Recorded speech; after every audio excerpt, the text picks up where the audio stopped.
Ой,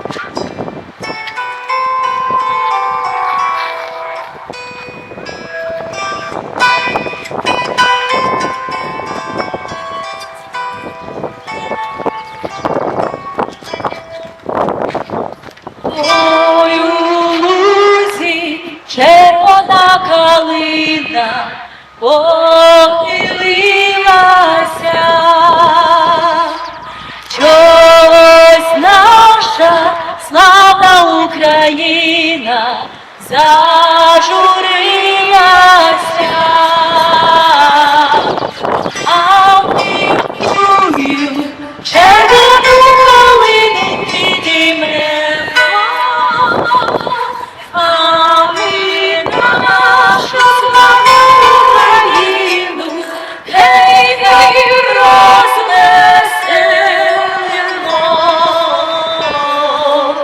а ми тую червону калину підіймемо,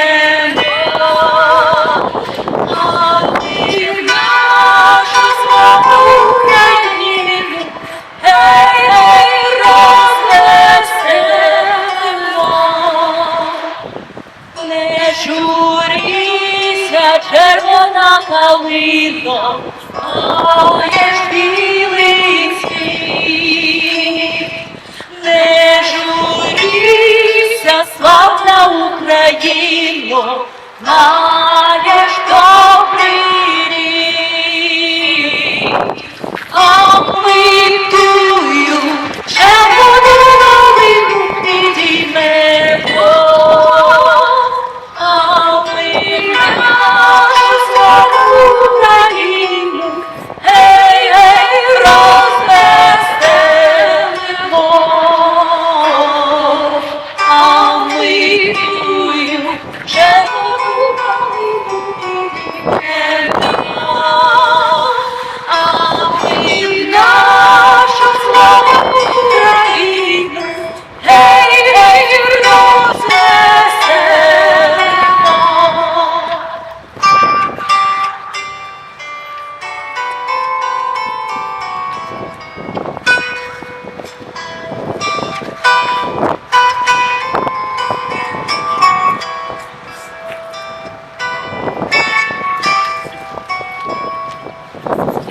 In tremido de Calina,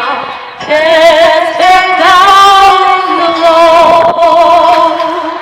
For some reasons glorious Ukraine held victory's song, and we'll take that red Calina and we'll raise it up, and we are glorious Ukraine shall we raise up and rejoice,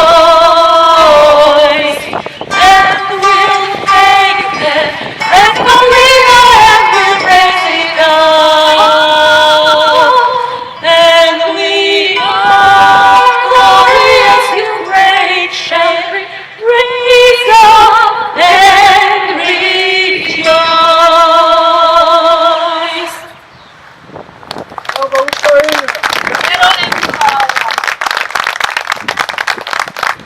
From the halls of Montezuma to the shores of Tripoli, we will fight our country's battles on the air, on land and sea.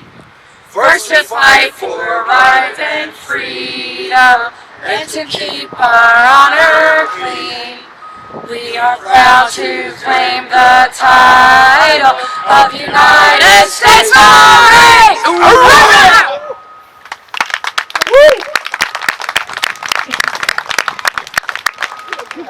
First of all, I'd like to thank each and every one of you for coming to a celebration of life of a true warrior.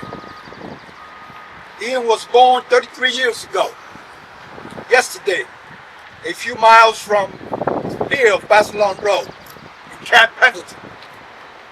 Ian always appeared shy but had a quick wit and an incredible sense of humor, with no problem saying outrageous things.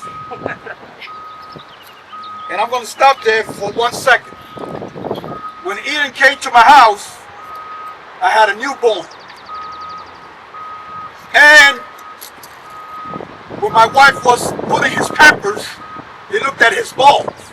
And he said, "Why is the balls black when the baby is white?" My wife replied, "Look at his dad." Anyway, but that's the type of wit he was. Let me continue on. I just had to throw that in. As a child, he trained in martial arts and wrestling. He was a great student, but he loved food, Legos, and comedy. As a child, as a teen, and a man, Ian went above and beyond to avoid getting any recognition. He preferred to be anonymous. He never asked for material things. Ian entered boot camp the Monday after graduating high school. He had a very technical MOS as a tactical data system operator, but he preferred to be a radio operator so he could be in the field. Ian specifically was an excellent shooter, qualifying expert multiple times in his enlistment. He was assigned to MWSS 473, Miramar, and the 6th Engineer in Oregon.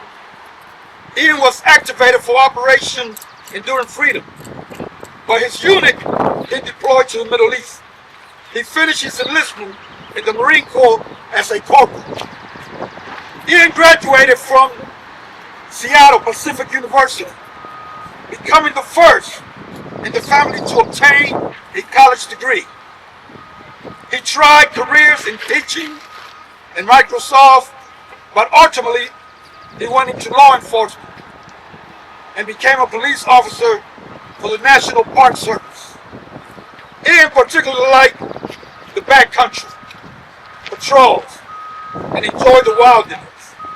As part of his job, he became an EMT and provided rural emergency medical service on numerous occasions. After 3 years with the Park Service, Ian became an officer for ICE. Under the Department of Homeland Security, his duties included transporting prisoners and pursuing fugitives. He was distinguished with honors and graduated us at a training academy, something hid from his family and friends. Ian was stationed in Philadelphia, where he bought a 120-year-old house.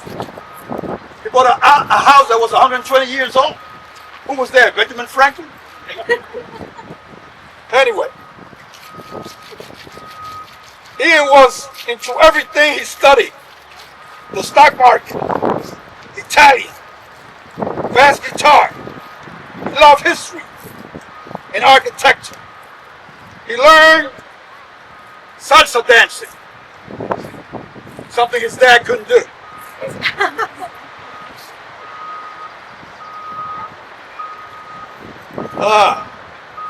He became very active in the Orthodox Church in Philadelphia, and he wanted to start a family.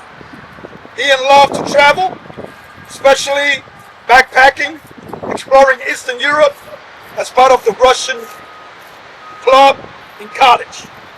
He became interested in Ukraine and helped form a petition for Ukrainians after the Russian invasion in 2014. A mutual friend from the Park Service introduced Ian to Nadia. Nadia and Ian traveled to Ukraine pre-war and fell in love with the country's culture. We know now that Ian had pre-planned to help Ukraine if Russia was to attack again. He did so, arriving on March 3rd, 2022, as one of the first Americans in the country. Ian didn't tell anyone of his plan and told his father in a couple of weeks after arriving that he was going to help out a little bit during the chaos when the capital of Kiev was under attack. Ian was assigned to a medic for Ukrainian National Guard unit. During the Battle of Irpin, the first account of Russian atrocity against civilians occurred here at its neighbor, Bucha. Some Americans pronounce that Bucha, but it's actually Bucha. After Irpin, Ian decided he was going to fight and become a machine gunner in the International Legion.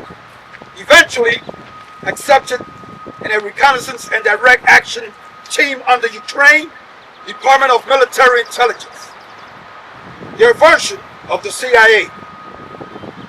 If you knew Ian, you knew he never cared what anyone thought about him.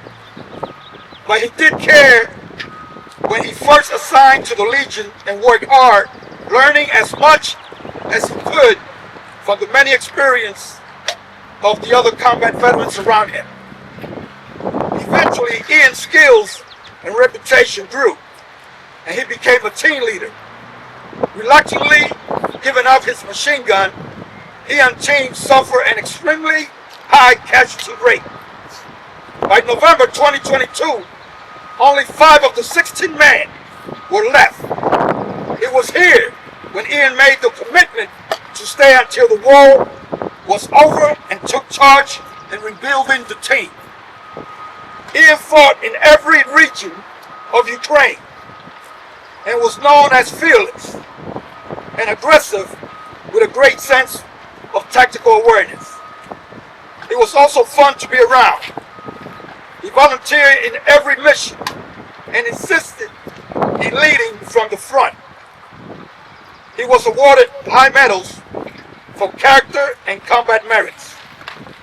Ian suffered from hypothermia and an eye infection, but despite the 85% combat casualty his team suffered in their first year, he was never wounded aside from the blast, concussion. Ian never showed pride or bravado in anything he did. But this changed and clearly loved his job on the Legion, in the Legion, and loved Ukraine, and did not hide this at all. On June 27th, just after a successful assault, taking 600 meters from trench from the Russians just south of Bakhmut, Ian received time off and was dining at a restaurant in eastern Ukraine.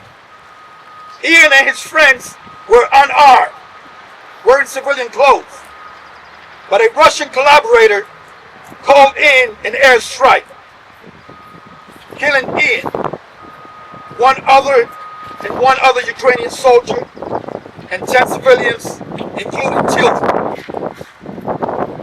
Ian carried and proliferated the reputation of a U.S. Marine to legionnaires from all over the globe.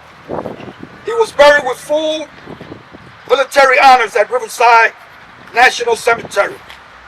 His loss is immeasurable to those that love him.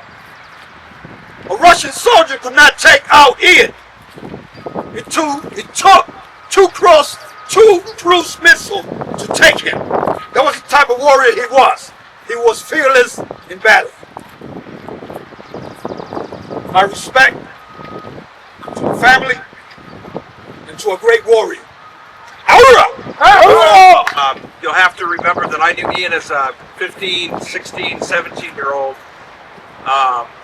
And I think a lot of the things that went on in wrestling were kind of a precursor. You could really see the warrior in Ian and his lack of his lack of fear in competition. But most of my memories with Ian and Anthony, who's on similar teams, and Brandon and James, were funny. Ian had a great sense of humor. He was sometimes a little awkward in things that he did. Case in point, he just wrestled a match in the CIF finals, came back, this is in front of a gym full of people, and just rips his singlet off down to his underwear in front of them. You know, we're trying to form the human shield, you know, but one of my favorite stories, and I've told this dozens of times to wrestlers, younger wrestlers, and Ian's legacy in our room lives on, is just, and this is about Ian's tenacity, it's about his strength and his courage and he didn't know to be afraid. He just didn't know. It just wasn't in him. But I remember in the CIF semifinals, and our CIF meet is pretty much comparable to any other state's state meet in size.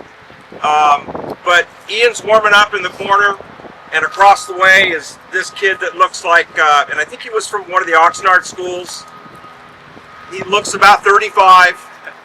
He's got hair, tattoos, mustache. It's supposed to be high school kids. And he's over there, you know, warming up, and he looks tough. And Ian's warm-up was anything but that. It was the other end of the spectrum. I mean, we used to playfully call, you know, he had him as the bobblehead, because he'd kind of warm up like this, and it didn't look very tough in the corner. And I remember the kid looking at him across the mat, and he's looking at Ian kind of like, really? This is who I'm wrestling in the semifinals? And I mean, this kid's just a stud. And Ian, if you knew Ian as a 16-year-old or 17-year-old, he was skinny. What's that? Be kind. He was lean, skinny, not real buff, but boy, he could cradle anybody. And if you understand wrestling, you'll know what a cradle is. Sometimes he didn't have the strength to hold on to it, but he could get it on anybody. So anyway, the first period comes out, and the kid takes him down, puts Ian on his back. Ian fights off. End of the first round, it's like 8-1. Ian's getting thrashed by this kid. This kid's just big and strong.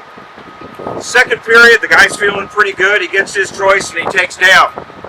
And I remember sitting in the corner, get a little smile on my face, like, that was a bad decision, kid. So Ian cradles him like 3 times in that period. Gets like 3 points every time. So now the score is like 10-8. Ian's ahead. And the guy's like, his opponent is like, what just happened? Ian wasn't strong enough to hang on to it.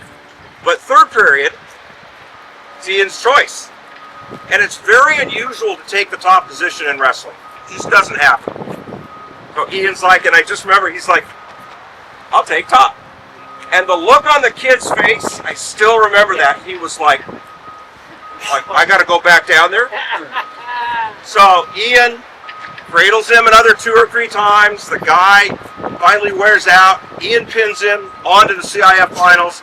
Kid had a hard time getting off the mat. He was just, I mean, and Ian was just like, yep, no problem.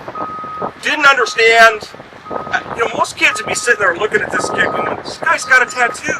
This guy's got a mustache. He's got a hair on his chest. I'm scared. Not Ian. He just went right out. I tell that story to I have told that story seriously dozens of times to kids that have come through our room. And I can guarantee you Ian's legacy will live on in the Laguna Hills wrestling room. And I'm honored to be here today. Thankful we have some ex-wrestlers here. John? Okay, thank you. Yeah, another thing about Ian is he has a really high standard for valor. I remember the first time going out, front lines, providing some field ref for the other F-14. I was going out to some concerts, crowd clearance, hanging out in the trench, and they start shooting RPGs at us. And me and another teammate noticed they're not too far off and not too close, about 50 meters. And we come back from the mission. Ian's like, no, we didn't take any contact. Me and my buddy are looking at him like, those were hitting pretty close. It's like, nah, that wasn't us. He always said that he hated guys that would go to the front for a little bit and claim they got shelled and built out. He made it a point to know that if we want to do any kind of cool guy stuff, not to brag about it. Another time going out, we were doing reconnaissance. We ended up getting spotted. Start shooting RPGs and mortars at us. Eventually, we come out with a plan to break contact, run away. And as I still remember running away, Ian tells me it's not bad for your first time.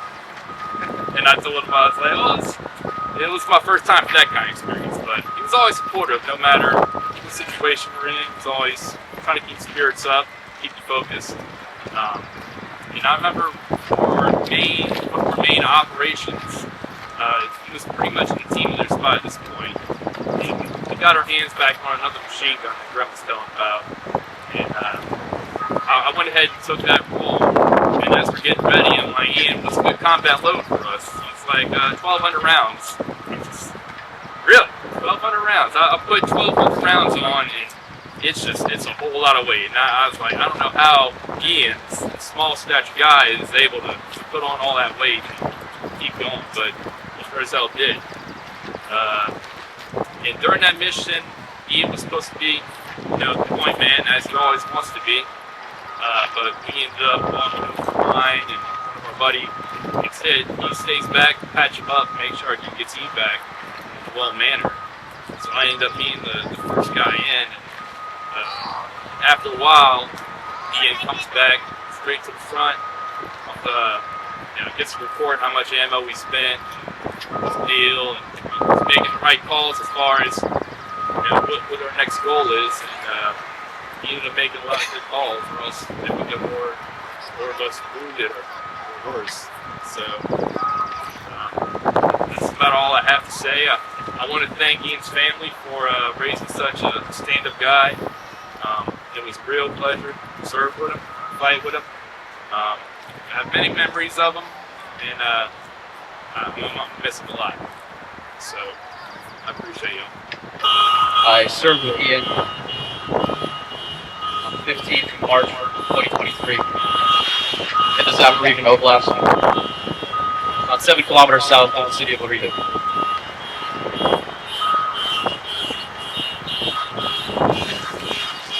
I'll just wait to see if that stops. Fantastic. I served with Ian in the Zaporizhzhia Oblast. We were trying to take back about 400 meters of trench length of the Russian ground forces. We were successful about half of that day. And as has been said already repeatedly, I don't know how this man moved so fast. He had all this gear on him, and he always wanted to be point man, because he wanted the job done right. And so whenever there was something lacking, he would pick up the rifle, the med pack, an automatic weapon, and put a tourniquet on my friend. That's the end. He embodied the Marine Corps core values of honor, courage, and commitment. He went and volunteered when no one else would, because he believed in something, and he was a man in the arena. So he acted when others won't. He showed courage. In the middle of the night, about 14 hours into this operation, everybody was tired and exhausted and freezing. And everybody was making an excuse that we should give up now, that we can't see in the dark, and that this mission is going to end up in failure. And I was on the other side of that radio, and I could hear Ian talk, and he said, can you get the night vision goggles? I don't know where the night vision is, man. Like, the war's confused. But that's what Ian was. He didn't give up. He wasn't looking for excuses to get out and fight. He was trying to always get back in. And it was a privilege, an honor to fight with him. truly, combat is a privilege in that manner. Because when you're there, it's to your left and to your right, man, you trust with your life. And all I can think of is, man, you move so fast. All that gear. And I would always see his little band hair. And I would just follow him because his uniform stood out from everyone else's. Like, hey, follow me. If I die, I die. That's what Ian was. That's what Ian was about. For some people, it is something understandable, incomprehensible of why we continue to fight. But it really is just commitment to his words. And he espouses them. And it shows through his actions. One thing you don't know about Ian is that when Rich got injured and you see him getting hit by that clean,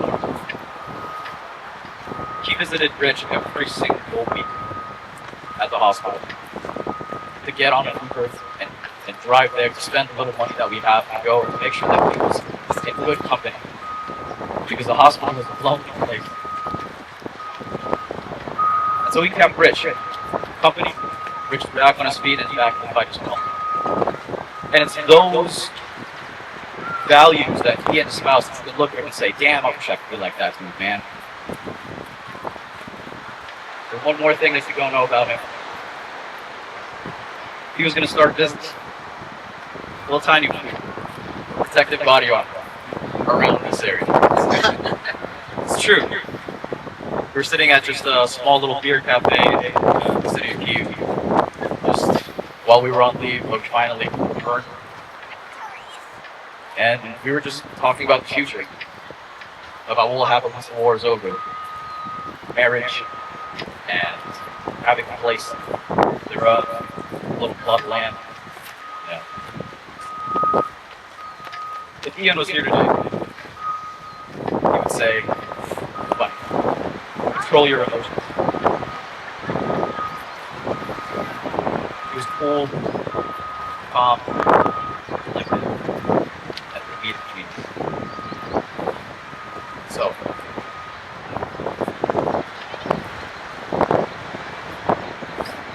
I don't want you to remember this is some sad event that Ian's past. Just look to him as an example of what everybody should be like when it comes to war fighting, combat, and just being a generally good dude. That's all I have to say. I'm James. I was one of Ian's teammates in wrestling and one of my wrestling partners. Hearing all these stories, just, after high school was mostly when I knew him, but after that too really hits me and really hits on the nail on the head what Ian really was and is to me. One story that just gets all his courage and his humor in one kind of spot is, we're getting ready for wrestling practice, coach is calling roll, and Ian's kind of horse playing in the back with one of our other teammates, and coach tells him to do push-ups, and Ian talks back to coach, and coach really isn't having it now, and he's getting mad at Ian, and Ian talks back, and coach is like, I'm going to pull my phone right here, and I'm going to call your mom. I got your mom on speed dial right here. You want me to call her? And he says, yeah, no problem. Just cool, calm, collected, call her. I'm calling your bluff. Coach ramps it up a notch. Is this her number right here? And he reads out her 7-digit number. And Ian looks back, no fear. Don't forget, area code 714. And that memory to me is just one that always keeps me. Thank you. My name is Mr. Spears. I knew him when he was a little kid. He was never a normal kid. He was a double pup from the time he was born. Myself, Frank, De La Rosa, we was all on the Armed Forces team. We were Taekwondo fighters. Anthony, they used to come down to San Diego. He would bring them down to my gym or to Grandmaster De La Rosa gym. And I would hate to see those two kids walk in my gym because they had that reputation. I know it was going to be a fight. This young man was a warrior from the time he was born. Everything that the Marine Corps emphasized was in this young man. When I heard of his death, it touched me just like he was a son of mine, because we are a band of brothers and sisters in the Marine Corps. We all adopted him as our own. He will live forever in the hearts, in the minds of everyone who have worn that uniform and everyone that have known him. He have touched a lot of people's lives. You can stand here and you can listen to what come out the mouths of these people who talk about him. You never heard a negative word. You heard about all the great things that he done. He put his life on the line for another country. Make a decision like that, it takes a lot. Ma'am, sir, I'm proud to say that I knew your son. He gave his life while other people can live a better life. Thank you very much. Most everyone here is either older than Ian or knew Ian as a peer. I knew Ian as a younger brother. He was my inspiration for the vast majority of my life. According to my mother, she saw Ian praying for a younger brother before she got pregnant with me. So, you know, one, you can blame Ian for me being here. But two, you can also surmise that Ian always had a close relationship with God, and he's probably watching over us right now. Ian taught me most everything I knew. Taught me how to speak, even. At least my manner of speaking. He didn't teach me the English language, of course. That's my parents. He taught me about our heritage, about Spanish history, about Italian history, Roman history. He always taught by example. He showed, he didn't tell. He showed me how to make espresso from a Violetti machine. The exact right way too, like nice and slow, so you get a full blend.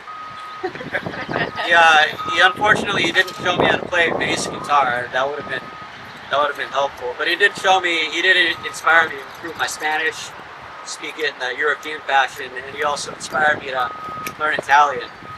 I'm working on that currently. He gave me a USB hard drive on lessons. Ian inspired me to be a better person.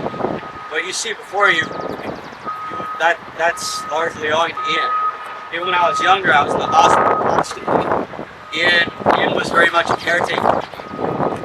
Whenever the nurse would have to stick me with the needle, right, he would distract me. He'd make funny faces, he'd joke, and then you knew he had a great sense of humor. Even when he was a little boy. It apparently worked. I wouldn't notice the needle. I wouldn't notice the jabs. He not physical jab like like the fist or the needle. No.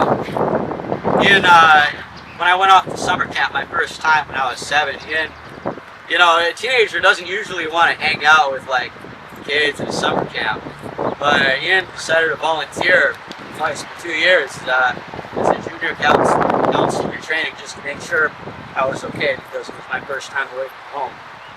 He led by example. He inspired me to be a better person. He inspired Anthony and Great Career to be a better person. And there's a lot of wisdom that he passed down that I only regret we didn't get more of. So we had him for 32 years, and I guess that's more than we really deserve. But I wish he was still here. I'm Ian's oldest sister. There's 5 of us total. I'm the oldest. My sister and my 2 brothers. Ian was just such a sweet kid. Just the cutest little guy. Curly hair, running around like Wesley. And I've been watching a lot of movies lately since he's passed, and he had such a sense of humor. He just found everything so funny, especially bad words. Everybody knows he was a potty mouth. So every once in a while, I'm gonna apologize ahead of time, but like if I watch the movie Wedding Crashers, there's a scene that Will Ferrell, he goes, Ma, where's the fucking meatloaf? Like, Ma, and he's calling for it, and Ian just thought it was the funniest thing.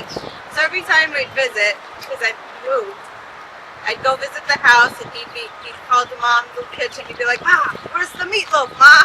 Just watching the movie. So I just want you guys to remember that every time you see one of these, like, Will Ferrell movies, Austin Powers, just imagine Ian sitting next to you thinking this is the funniest thing in the whole world. And he just, like, he was such a good kid that we can only be proud of him at this moment, because he did so much amazing things. We're proud of him. It was very caring, loving, thoughtful, and with a great sense of humor, and made me laugh all the time, even during my bad days, let's say. And he also was very humble. To be honest, I didn't know about all this like vandals and accomplishments in wrestling and his job. He did.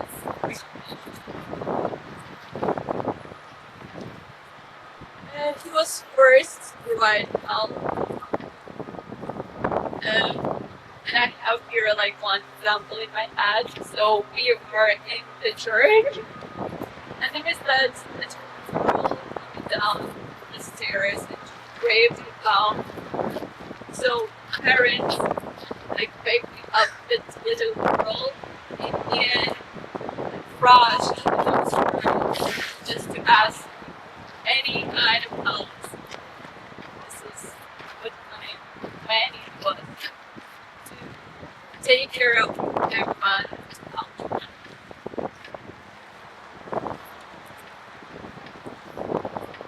It was unique and had always virtues you're looking for in a man. Brave, smart, caring,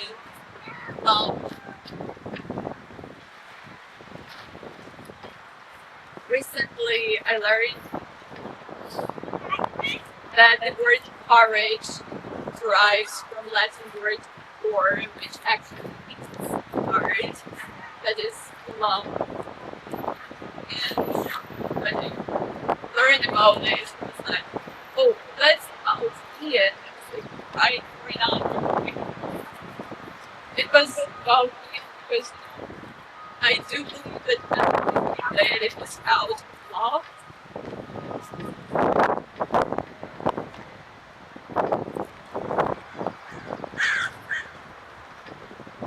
Love for the civilians. First of all, for kids, because we love those. For me, for my people, I don't know, for global security.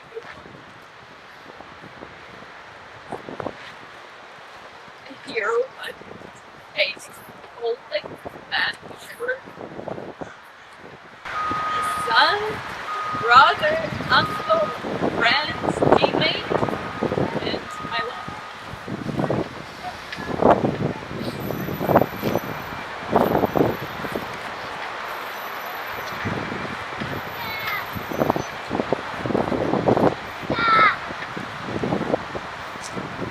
Amazed as loved. All those feelings. Very honored to be chosen by him. Member of the Ukrainian community here in Orange County, and the Ukrainian whose family is still under buckets in my country. I think that if we had more people like him in this world, we wouldn't have a war today. And my eternal gratitude will go to Yen, to his family, for fighting a fight they didn't have to each team member who came up here and spoke, that was a brave soldier protecting my people. There are no words that we can express, just a gratitude and teaching our younger generation to honor them to tell the stories to their children and hopefully to avoid more loss of lives and another war on this earth. Thank you so much to Ian's parents, to his brother, to everyone, to every mentor that he had that contributed to raising such an outstanding human being.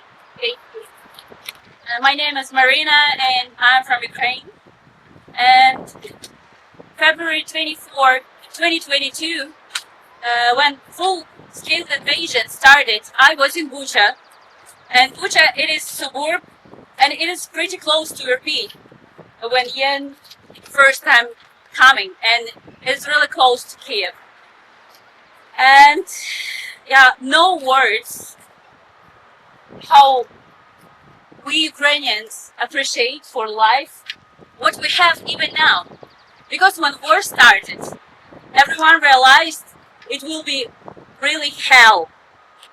And we did not expect to live long, even these 2.5 years when full-scale invasion started.